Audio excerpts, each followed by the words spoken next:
Shalom, shalom. I want to give all praise up an hour. Yahweh Shem Mashak Yahushai. I'm just outside cleaning my truck out or whatever, man, and in the spirit, you know,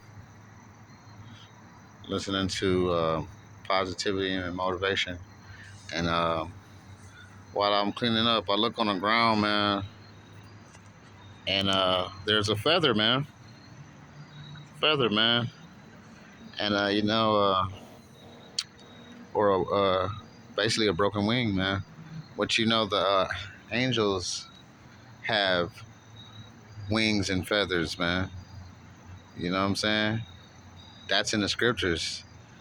And some people say that when you see a feather, it means that the angels are around, man. So, hey, man, Lord willing, man, in the name of Yahweh Shem Yahushai, the beloved one says, the angel of the Lord encampeth round about them that fear him and delivereth them, man.